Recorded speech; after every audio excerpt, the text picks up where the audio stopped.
Welcome to the Buy Low Fantasy Sports Show with Mitch and Bam on 1490 Newstalk 1077. We're here to help you make value-based decisions to assist you in becoming a winning fantasy sports player. I'm Mitch. He's Bam. Bam, say hello. Hey. Just want to give you guys a quick intro. Bam and I have been playing fantasy sports successfully for about 9-10 years now. And we're here to old. Speak for yourself, man. We're here to share knowledge with you fine folks listening today. That's right. We're going to talk some season long. We're going to talk daily fantasy, maybe do some over-unders all year, hoping to help everyone win a little bit of that cash money. Hard cash. Some cold, hard cash. I love it, man. That's one of my favorite things about fantasy football. Maybe win some of that cheddar, as the kids say. Some cheddar. What about cheddar, the gorgonzola and maybe some blue cheese? Yeah, I'm a big fan of Swiss, most of the cheese. Maybe some. How about some Gruyere? Yeah, some Gruyere, some Gouda. Yeah, buddy. All right. But so to build out a winning fantasy strategy, we have developed some core philosophies. And that's what we want to spend the first part of the show kind of talking about is some of our core philosophies and strategies that have helped us be successful over this past 9 or 10 years. So to kick all that off, Bam, you want to give us the first part about our core philosophies and strategies? Yes, I do. The first thing you have to think about, and this is the most crucial, is to always be thinking value. ABTV. Always be thinking value. What does this mean? What does that mean, Bam? Yeah, you want to buy low, you want to sell high, just like you would in the business, stock market. Same philosophy applies here in fantasy sports. Good example of that is you want to draft players, if you're doing season-long leagues, that you think will outperform their slot. So if you can get a guy in the 4th round who's a second-round value, that's a good thing. So if you think about it, if you can get the same car at 2 different dealerships, and one dealership is offering it for $3,000 less, you'd take that deal, wouldn't you? Yeah, so let me just kind of caveat that though. If they're offering the same exact car for $5,000 less, I want to know why they're offering it for $5,000 less. Well, it could be a lemon. Yeah, but you still got a deal. You still got a will and deal. Yeah, I'm worried about lemons. So that's kind of another part about always be thinking about value to me is to avoid the lemons. Don't get sucked in. Oh yeah, it's $5,000 less. Let me go ahead and grab that. You want something that's comparable for $5,000 less. You don't want the 3rd string running back from the Redskins just because he's cheap. Yeah, you have to make some decisions. Exactly. Value-based decisions. There we go. Value-based decisions. I love it. Now, one question I have about this, Bam, is now that we're moving into the start of the regular season, it starts this Thursday, a lot of people have already drafted. What's some ways that people can always be thinking value now that their draft is already over? Right. You want to look for some trades. You can analyze all of your league mates there and see who's weak at a position that you're strong at. For example, Mitch here likes to draft all the running backs.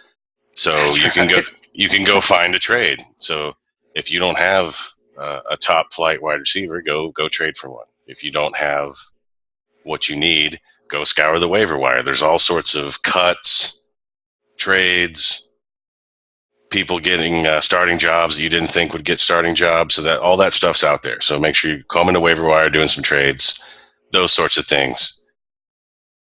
Yeah, exactly. And just like Bam said, I like to take all the running backs, right? I'll have 1 to 2 extra running backs in every league that I'm a part of. And so more like 7 to 8 extra running backs. That's more accurate. True. So in one of the leagues, the guy that went Alvin Kamara in the 1st round, he went wide receiver for the next 3 rounds.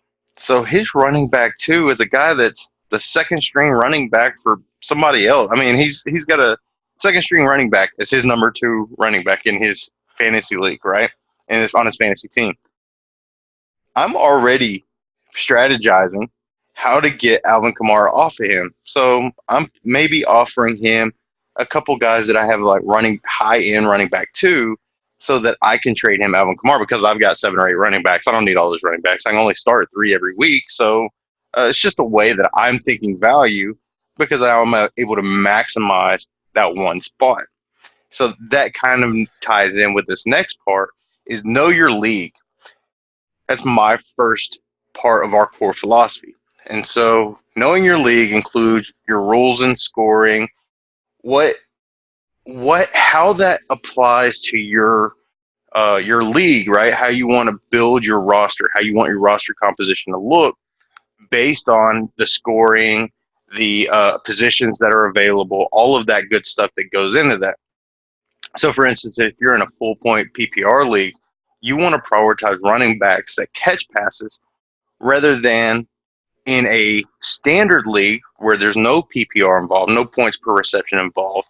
You want to prioritize those bell cows, guys that are going to get 250 to 300 touches, Christian McCaffrey, Saquon Barkley, those top guys, so that you're able to maximize the value in each roster spot you have.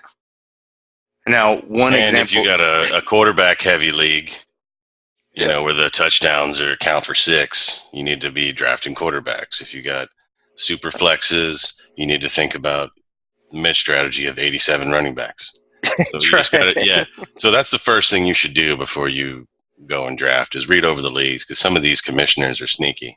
Oh yeah, sneaky, and then there's settings that are very typical that they'll change and they'll modify just a little bit. And so one example of this is I drafted Kareem Hunt in one of my leagues. I drafted Kareem Hunt as the handcuff to my Nick Chubb, thinking, okay, if Nick Chubb gets hurt before week 10, when Kareem Hunt comes back, then I have Kareem Hunt. Now there's an injury reserve, an IR spot available on my roster, and I thought I'd be sneaky and slide Kareem Hunt in there because you can usually slide suspended players into that IR slot. I can't in this league. He changed that setting where that IR slot is reserved for players that are injured only. And so I can't slide Kareem Hunt in there. So he's dead weight on my roster for the first 10 weeks of the season. And really 11 weeks because I'm not playing him week 10 unless Chubb is injured, of course. I'm not playing him week 10 because I don't know what his role in that offense is going to look like. So Kareem Hunt really is dead weight for the first 10 weeks, 11 weeks of the season. I'm not using him. He's cluttering up my dang roster. I can't drop him, right, because he's Kareem Hunt, but it's one of those ways. It's always fun to look at your mistakes and analyze them. That's something we'll be doing frequently throughout the year here, folks. I make a few, but what you got caught up in is some strategery. This is what another one of our philosophies and strategies. These people who think they can play 4D chess and outthink everyone. They think they're smarter than everyone. They're the guy that has to comment on every thread and in the trash talk. You don't want to overthink this stuff and get caught up in over planning. So an example is you draft 5 guys from the same team and they're all in the same bye week. Well, don't overthink the bye weeks and ignore value. It's okay. You'll be all right. The point is you want to focus on your board when you're drafting and focus on your post-draft board of your favorite players and teams and attack value always. Be mindful of the bye weeks. Don't have a roster full of Giants and Eagles and wonder why you don't have anybody that week to play. But don't get carried away with that stuff. You don't want to outthink yourself, right? We're only all so smart. I can attest to that. I'm only so smart, right? And so I tend to overthink and outthink myself and outkick my coverage, right? Yeah. That'll be a common theme, folks. So another important piece of this, you want to talk about, Bam, or you want me to take that one? Well, another important piece is to not get caught up in runs. That's when someone else does the unexpected, takes Mahomes in the second round. And so everybody freaks out And then right after that, Deshaun Watson goes, Baker Mayfield, Aaron Rodgers. That's called a run, where a bunch of the same players of the same position are drafted around the same time because people are like, oh, I got to get my guy because this guy went. You don't want to do that. Yeah. We're looking for guys who are value. We don't care what the position is to a point. Yeah. So don't let those runs happen to you and then having to take a QB that you don't want. Like, I don't want Baker Mayfield this year. So what you want to do is you want to start those runs like Mitch does when he takes a running back in the first 5 rounds. You don't want to finish the run. You don't want to be at the end of that. You want to start them. That's what we want. Yeah, exactly. And one thing I like to do whenever I see a run developing, right, and it usually happens with quarterbacks. It's the easy low hanging fruit to grab there, right? You see Mahomes come off the board. Oh well, I have to hurry up and get Aaron Rodgers. Oh well, I have to hurry up and get Deshaun Watson or Baker Mayfield, whatever the case is. One thing I like to do is do a counter run. So while everybody else is grabbing their quarterback, I'm grabbing another running back or a wide receiver. That's sneaky. That way, I'm now, just like in that league I was talking about earlier, I do have 6 or 7 starting running backs. While everybody else's roster has guys that they way overpaid for, I have 6 or 7 running backs, and so I control that market. Nobody is trading a running back because nobody else has any. So I control that running back market, even though some of my other pieces are a little weaker, because I control the entire market on running backs. I'm able to set the market and control trades for running backs in that league. You also probably have a hoarding problem. She'll put you on that A&E show. That's right. So speaking of problems, I can't let go of the precious though. No, you can't let go. Yeah. So this is one of our big philosophies, and Mitch had to convert me to this. It didn't make sense at the time. So, Mitch, tell me about your cornerstone, buy low fantasy sports philosophy, why you shouldn't draft a defense or a kicker. Yeah, so just like Bam said, I converted into this. My first year playing fantasy sports was 2006. 2007, I converted to this because I saw what happened with the 2 guys I did draft. I forget which defensive kicker it was, but they had done excellent the year before, both of them, defensive kicker. They finished top 5 of their positions, and then the following year they were in the bottom 20. That didn't do me any good. I wasted draft spots, draft capital, I call it, because, I mean, we are talking about buying low. We're talking about markets, so draft capital only makes sense, right? So I don't draft defenses or kickers because there's always those Alvin Kamaras of 2016, the Patrick Mahomes is 2018, and those guys are usually grabbed in rounds 13, 14, 15, 16. When other people are going defense and kicker, I'm picking up guys that I think can be high-impact players, maybe not immediately at the beginning of the season, but towards the middle of the season. Those are the guys that when you right? So everybody's board looks pretty similar to the first 2 to 3 rounds, right? It's what you do in the later part of the draft that wins you money. Or wins you your league. It doesn't necessarily have to be money, but what wins you your league. Well, why are you playing if you're not trying to win money? That's right. But so the late part of the draft is what wins you your league. There's always big turnover on defense too. People don't remember that. Is 2 years ago, Jacksonville's defense was the greatest thing ever. They were drafted real late, and last year they didn't do a whole lot. Yeah. And then last year, the Bears' defense was amazing, won people a lot of money. So Texas defense probably not going to do as great this year. So there's always a turnover at this defense, especially at the high end. Yeah. So there's no reason to draft these guys. Just wait and stream them, right? Yeah. You got to remember too. Okay, so when I'm taking an offensive player, right, I'm taking Antonio Brown, right. I'm dealing with his frostbit toes. I'm dealing with his helmet issue. I'm dealing with all of that, right? And I can take all that into account.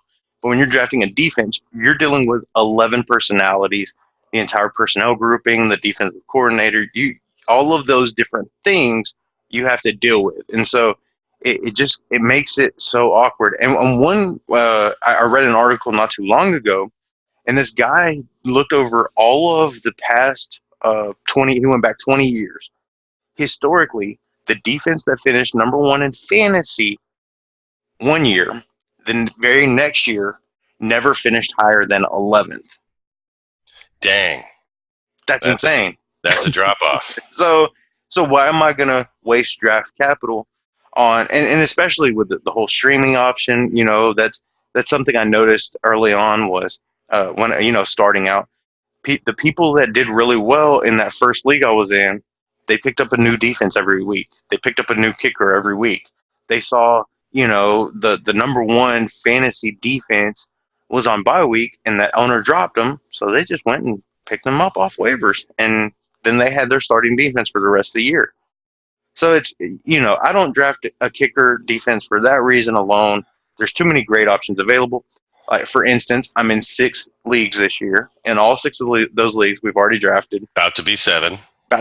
Yep. Number 7 drafts tonight. You got a problem, yeah. And all 6 of those leagues, Denver's offense is available for week 1. I'll pick them up. I'll wait till they play the Raiders. They play the Raiders. Terrible offense. I'm picking them up the week before or the night before the game kicks off. I'll pick them up Saturday night. And they play Monday, so somebody will think they beat you come Monday morning, and then you'll break their heart Monday night. I always love that. Yeah, I love it too. Hey, if I'm already up on them, though, I just leave my defense out. The MNF heartbreaker, we call it. So love it. Go ahead, Bam, and sum up our core philosophies and strategies. Strategeries, as you call them. Strategeries, yeah. If you kind of throw all this together, you've been thinking, wow, these idiots have been talking for 15 minutes straight. What are we doing here? Well, the reason we harp on value is so you can go get the guys you want and not be forced to roster players from bad teams. I don't want any Redskins in my lineup. Do you? No. Absolutely not. Yeah, it's like saying, do I want hot garbage in my air-conditioned house? No, I don't. So you want to be an active player versus a passive one. The active player seeks out and prioritizes value regardless of what the other players are doing. And then conversely, the passive player overreacts, panics, oh my God, and just tries to fill those slots with guys from bad teams just cause. So you want to be an active, buy low fantasy sports player and get that value, son. You want to be a buy lower, sell higher. Exactly. So as I alluded to before, we've been babbling for quite a bit. We've summed everything up. So do you have any examples, Mitch, of how do we apply these philosophies and strategies? A lot of people talk philosophy and strategy a lot. How do we apply this? You got a good example? Yeah, so one team that I haven't heard talked up a lot in the preseason, during the whole offseason, I haven't heard them talked up enough. Maybe a little, but not enough. And because of that, because the fantasy experts aren't on them heavily, like some of these other teams, the Chiefs, the Texans, the Browns, we'll get there.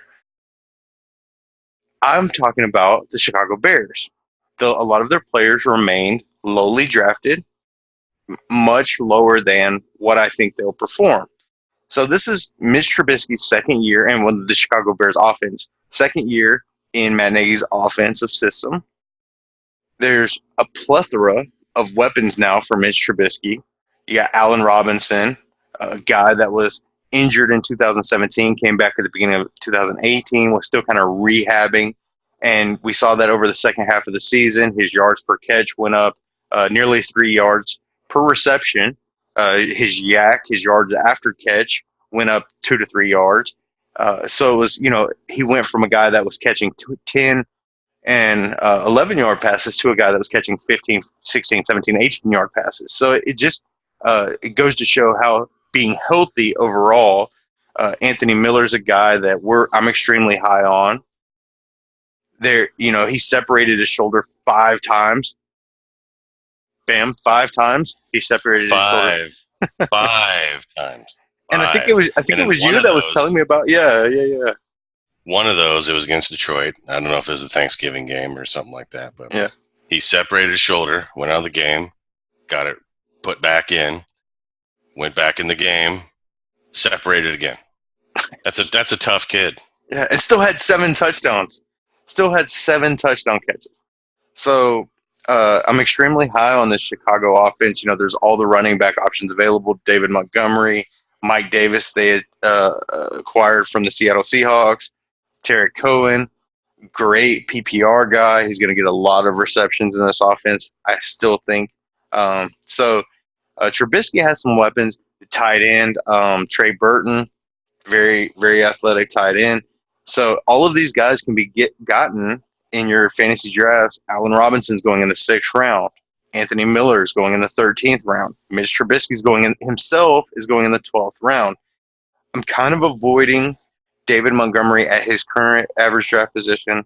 He's going between the 3rd and the 4th round. I'm not in love with it because of the fact that he is a rookie and we don't know what his role is going to look like, especially with Mike Davis and him splitting that Jordan Howard role from last year. So I'm kind of avoiding him there, but I am looking at Cohen in the 9th round, especially in a PPR league. So there's a lot of options available in this offense. Matt Nagy's a very creative play caller. Trubisky's in his 2nd year learning it. He's got his rushing upside. I'm in love with this Bears offense, and especially at their current ADP, I'm in love with these guys. I think they're all huge values. You should propose to him after that rant. Wow, that was a long rant. Sorry. So I think you're correct. Yeah, after you wrote that love letter, I think you're correct because the key here is Nagy's system. He comes from the Andy Reid school, and he's very creative. For example, Tariq Cohen, the running back, played 46% of his snaps last year, not lined up at running back. They use him receiver. They use him all over the dang field. Exactly. So I think the key to this offense, though, and you alluded to earlier, is health. Yep. And Allen Robinson stay healthy. Anthony Miller is already going into the season hurt. Trubisky missed 4 games last year because he hurt his shoulder. Yep. So I think sky's the limit for this offense if they're healthy, and that's a big if. Yeah, that applies, I think, across the board to all NFL teams is can everybody stay healthy? But I think there's enough quality depth here and enough different options that give you some flexibility when you're drafting these guys, especially at their current ADP. That's going to wrap up the first part of this show, the Buy Low Fantasy Sports Show on 1490 News Talk 1077. Let's go ahead and take a quick break. Hear the news from 1490 News Talk. Make sure to check out Buy Low Fantasy Sports on Facebook and Twitter and YouTube to hear all the great content from Mitch and Bam. And when we come back, we've got some bold predictions that we want to give for the 2019 NFL season. Bold. Go ahead, take it away.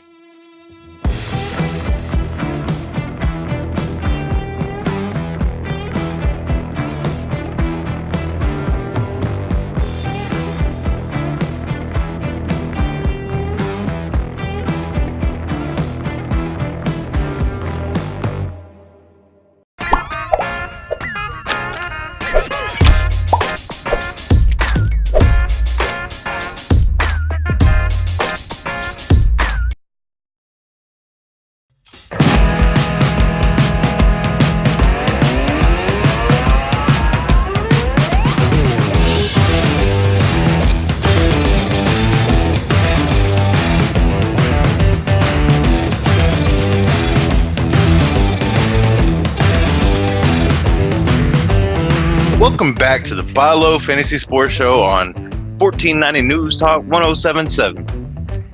Now, up next, we're going to talk about some bold predictions. Bold predictions. Now, when we're talking about bold predictions, what we want to talk about are the things that we expect to happen that nobody else is talking about.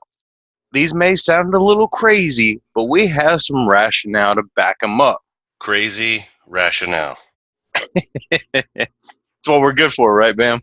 Exactly. So you want to go ahead and kick us off with your first bold prediction? All right. My first bold prediction. Carson Wentz, quarterback of the Philadelphia Eagles. He's healthy. He's got that knee brace off after having that knee injury in 2017. and that helps him get his rushing upside back so he can get some rushing yards and rushing touchdowns. Helps his fantasy scoring. He's got a healthy offensive line after being banged up last year. He's got some new weapons, Deshaun Jackson on the outside, Dallas Goedert, and he has a creative play caller.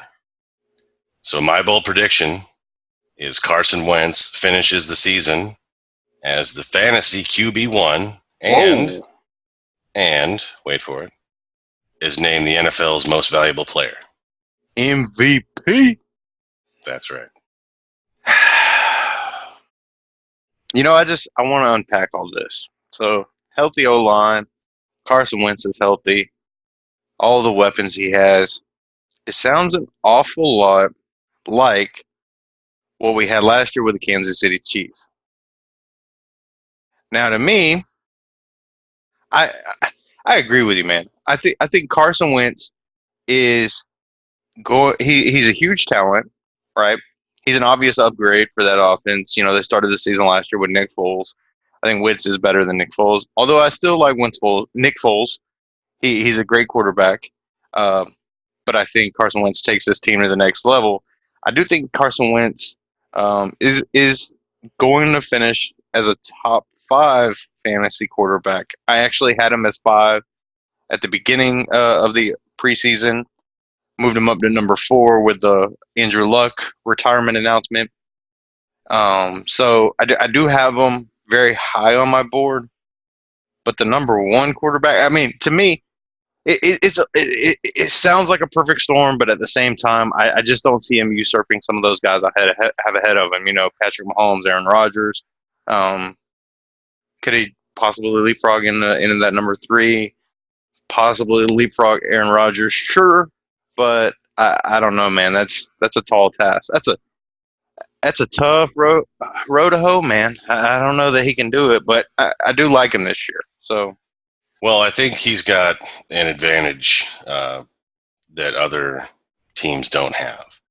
What's that? We're talking about how we have a creative play caller in Doug Peterson because we know he's creative, just like Andy Reid.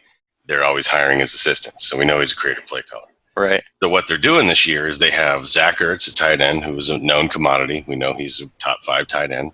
Oh. They also got Dallas Goedert, who was a rookie last year, did pretty well, but just didn't see the field a whole lot. Yeah, and he's really been a darling of the preseason. To be honest, he's had 14 receptions, nice chunks of yards, touchdown or 2. So yeah. Continue on. What they're going to do.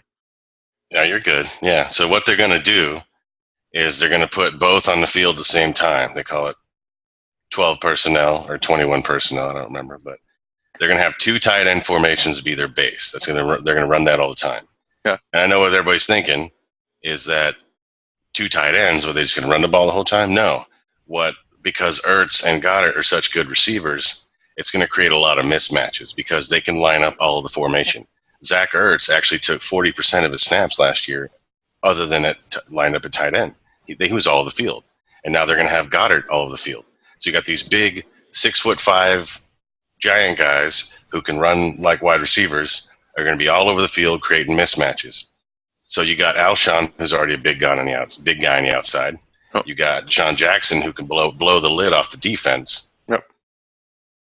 So I think this 2 tight end formation is really the secret weapon here. It's going to create tons of mismatches all year, and they're going to get a lot of touchdowns with that. So that's why I think Wentz wins the MVP.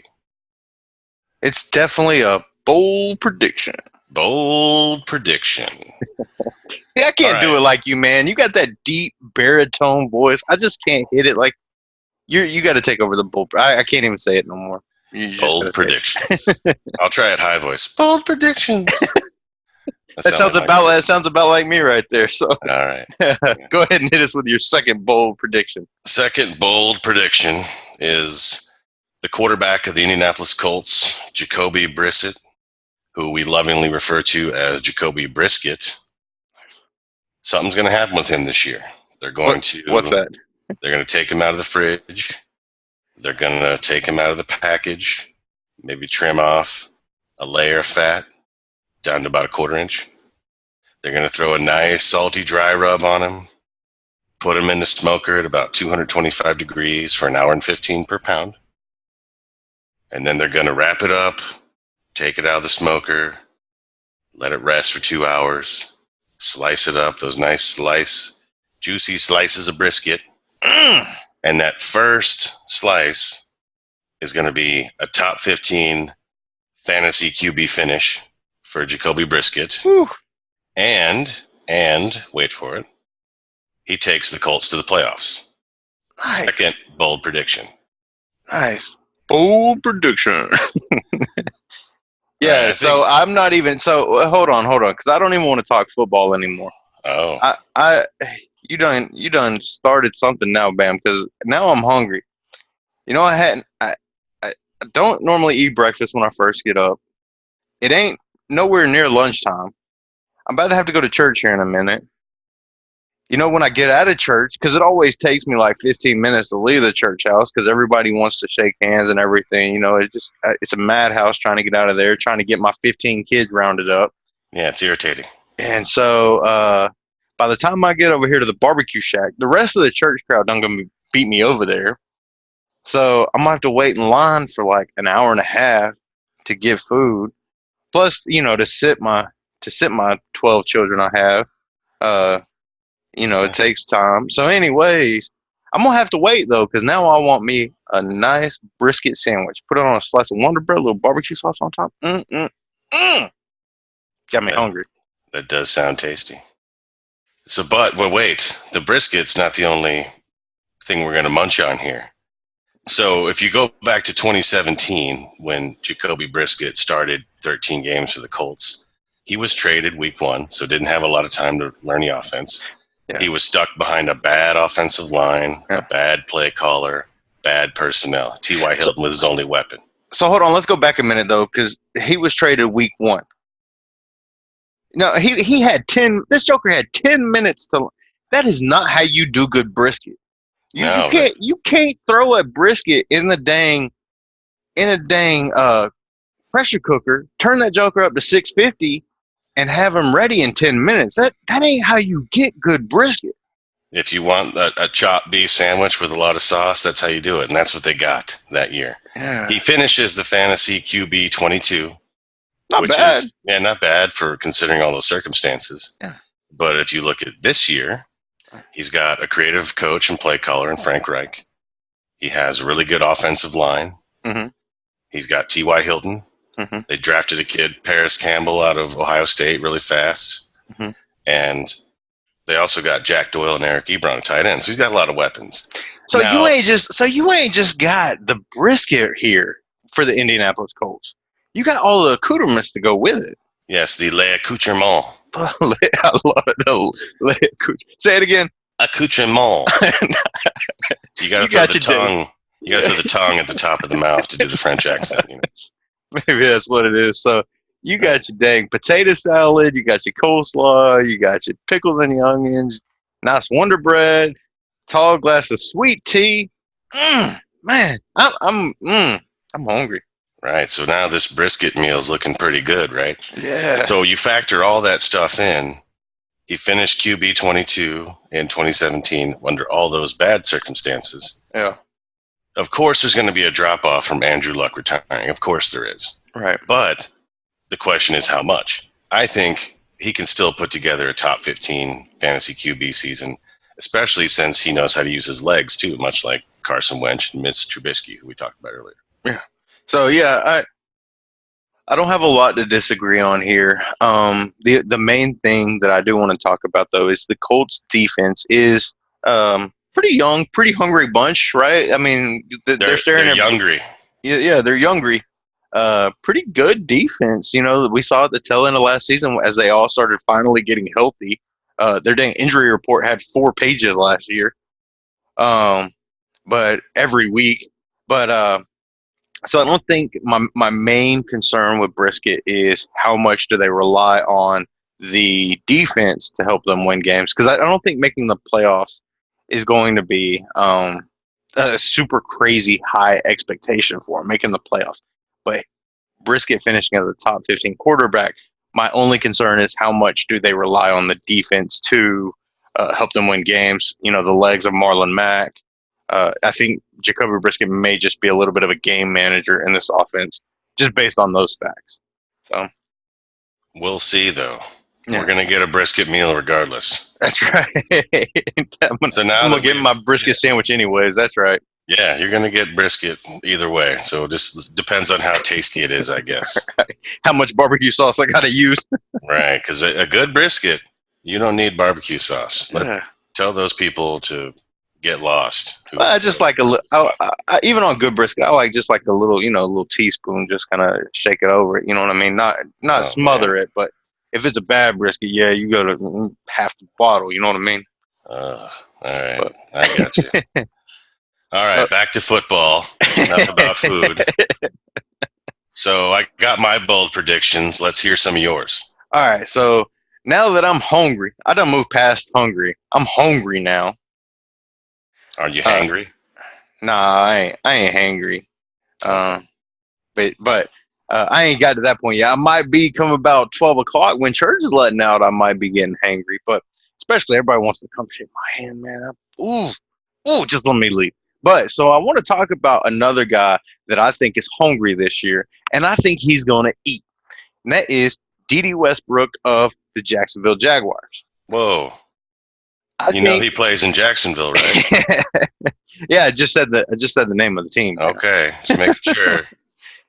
I think D.D. Westbrook is going to finish as a top 10 fantasy wide receiver, and I think he's going to lead the league in receptions.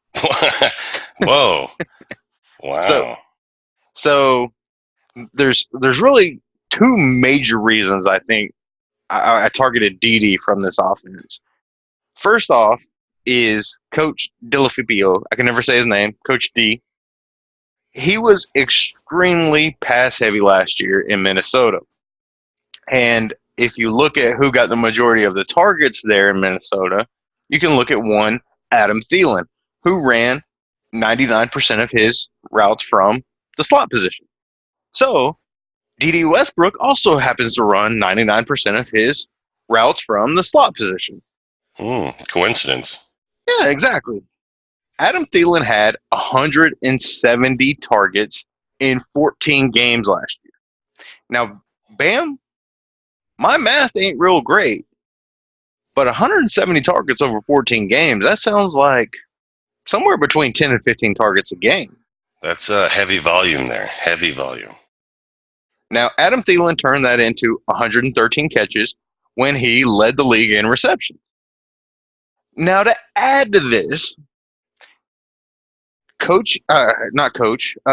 D.D. Westbrook had 66 catches last year with Blake Bortles at quarterback in a run-heavy offense. So we've already talked about the pass-heavy offense that's coming with Coach D, Coach Italian name we call him.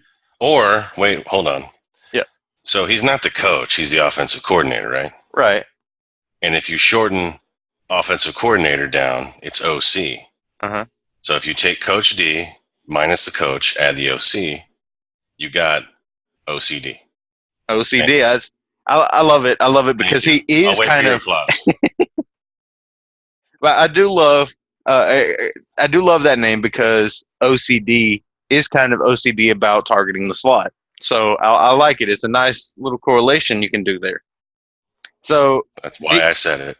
So D.D. had 66 catches with Blake Bortles at quarterback. What else happened in the offseason? Who else did the Jacksonville Jaguars acquire? No one other than Mr. Nick Foles. We've talked about the Eagles already. Nick Foles was the quarterback that led them to the Super Bowl victory in 2017. He has some familiarity working with OCD, Coach Delafipio, because he was the quarterback's coach for Nick Foles when he led him to that Super Bowl victory. So all of those things, they know each other. So they're not on their first date; they're on their seventh date. That's right. Okay. That's right. They're getting a little hot and heavy here. So those two guys together combined, they love some slot wide receiver, man. They love the slot so much. When they go in the casino, they walk right past the crap table, right past the blackjack table, right past the poker table. They go back to the penny slots, and I don't think there's a better penny slot in the NFL than D.D. Westbrook. What you think about that? Interesting. Well, I think the key to D.D. Westbrook here and the Jaguars is, you got D.D. You talked him up real well. You made a lot of good points. We expected some heavy volume out of him. And you've obviously got Leonard Fournette there. Yep. And the offensive line is healthy after playing hurt all last year. Right. So I think for D.D. to have this successful season you're talking about, the ancillary pieces for that Jaguars offense need to step up. DJ Chark, the rookie at tight end, and then the 17 other guys they got competing at wide receiver too. If those can step up and prevent D.D. from getting double teamed every play, I think 120 receptions is in the realm of possibility. I don't think he gets there though. I don't think the rest of the offense will step up. But that's just me. Yeah, I mean, they do have a lot of nice young talent there. They have Marquise Lee. He kind of had a breakout year 2 years ago. Missed all of 2018 with a ACL injury. Then they have DJ Shark, young guy. They have some pieces I think that can be worked in. So it's all going to be, can they do enough to keep defenses honest? I think is the main question. Which I think with Nick Foles at quarterback, I think he can kind of force some of that attention away from DD. If the defense is going to target, zone in on DD, then I think Foles is a good enough quarterback to recognize that and take some shots somewhere else. So I think he's Nick not Bortles. He's not going to throw it in the dirt all the time. Yeah, exactly. So he's a definite upgrade over Bortles. And does Bortles even have an NFL job right now? He's a backup for the Rams. Backup for the Rams. That's a good spot to be in, actually. Yeah, they might teach him how to throw. Never know. That's right. So, moving on to my second bold prediction, I want to talk about the fact that last year, Ezekiel Elliott led the league in rushing yards with 1,534 rushing yards. The Vegas odds makers have a 300-1 odds that the Dallas Cowboys running back this year will have the league leader in rushing yards as well, whether that be Ezekiel Elliott, Tony Pollard, Alfred Morris, however that whole situation unfolds. They have the Dallas Cowboys running back as the overwhelming favorite to lead the league in rushing yards again. I'm going to disagree with Vegas on this one. And I'm going to disagree so much that I don't even think it'll be a running back that leads the league in rushing yards this year. Whoa, what? What are you talking about here? I know, it sounds crazy, but it is. Explain yourself. I think Lamar Jackson, the quarterback of the Baltimore Ravens, is going to lead the league in rushing yards in 2019. Interesting. Now, there's several points that I want to make as we're going through this. Baltimore. First of all, Baltimore returns their entire offensive line, which graded out last year to be the 7th best with the 3rd best run blocking. They have a good defense. There's a little turnover there, but for the most part, they return a lot of their key pieces. They have a very soft schedule. The first 2 games, they played the Dolphins and the Cardinals. And then they have 3 shootout type games with the Chiefs, the Browns, and the Steelers. And then they go back to a soft schedule with the Bengals. All right. So you take all that right there and put it all together. I think you got a good core, going back to our food references. I think you have a good core to your chili recipe. Now let's sprinkle some good meat in there too. Last year, Lamar Jackson use leftover brisket. No, wait, that analogy doesn't work because brisket's a guy in this. Okay, never mind. Sorry. Last year, Lamar Jackson had 695 rushing yards in only 5 full games and then spot duty throughout the rest of the year. Wow.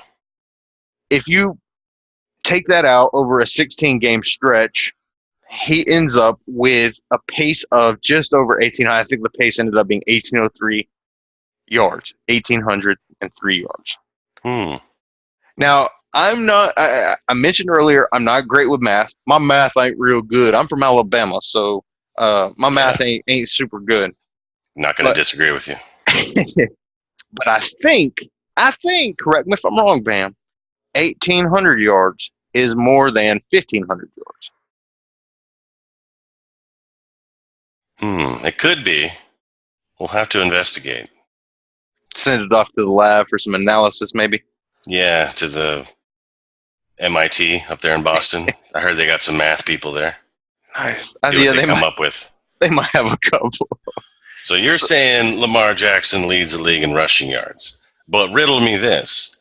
Do you think that last year was kind of an anomaly in that he was really raw, young rookie, and Flacco was just garbage back there, quarterback last year, so they kind of threw Jackson in before he's ready. So they took advantage of his strengths. Do you now think maybe this year they try to step up and get him to pass a little more?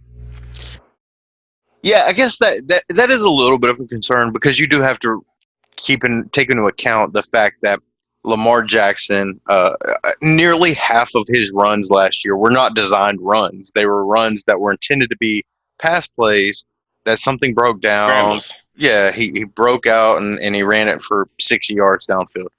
So I think there is a little bit of concern that he is improving as a passer. But, I mean, we saw this even in his college career under one coach that I think is really good, Bobby Petrino. He's really good at developing quarterbacks. And even throughout his college career, he still maintained that because a lot of his game relies on taking advantage. When the defense turns their back to me, I'm going to take off running. So I think there is a little bit of concern there, but I don't think it's enough.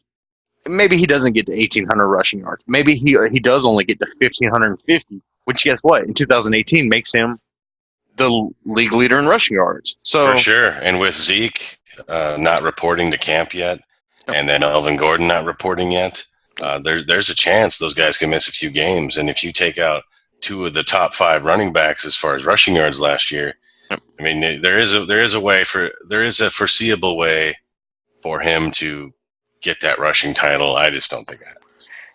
So up next, let's talk about just real quickly some of the things that we're looking forward to seeing this NFL season. Ooh. Bam, go ahead and kick us off. Yeah, what I'm looking forward to this year, I'm tired of hearing about these two teams. The Houston Texans and the Cleveland Browns have been talked up all season. I'm looking forward to them failing, both in fantasy and real life. And I hope neither of them make the playoffs. You and I have talked about this a little bit. I think there's a real concern for Deshaun Watson. I'm concerned about Deshaun Watson. I like the guy. I think he's going to pull Andrew Luck and retire. Yeah, I mean, jeez, he has taken a beating over the past couple of years. That offensive line is, whew. Hey, you made a great point on our Andrew Luck show, and I want you to bring it up here for our listeners today about what general managers do in today's game versus some of those old-style GMs that we saw a few years ago. Well, you got these new general managers, Sept. They got the slick back hair, the giant red nose from doing some substances, if you know what I mean. And they have the same philosophy. They love the big, shiny object, the business guy type. You know those scumbags. Ooh, shiny. They like the shiny object. They just want to seal the deal. And so their businesses fail because they have poor fundamentals. Extrapolate that to these general managers, same thing. The fundamentals aren't there. You can have your top 5 quarterback, but you got to protect him. If you don't protect a guy like Luck, he's going to retire. And I'm afraid the same thing's going to happen to Deshaun Watson here, but we'll see. Yep. One thing I'm looking forward to seeing in this NFL season, it kind of ties in with fantasy as well, is who ends up being the lead back in some of these committees that we're seeing. And there's a lot of them.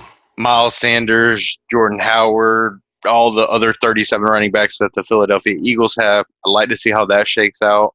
Then you have like guys in Baltimore Ravens. We just talked about them. You got Mark Ingram, Gus Edwards, their other 37 running backs. Half of their 53-man roster is going to be running backs. Chiefs, Andy Reid said that he wants to run a committee approach this year. So I'm interested to see how all of those backfields end up shaking out. Just kind of something I want to see as this year unfolds. And what advantages we can seek to exploit there as far as value. That's right. All right, let's take her on home. Take us home. I want to thank you all for listening today. We hope you enjoyed our content. If you did and want to hear more of us, make sure to check us out on YouTube, Buy Low Fantasy Sports, and of course, Facebook and Twitter. Want to say thank you to 1490 News Talk 1077 for having us here. And we'll see y'all in the next one. Goodbye. Bold predictions. Later.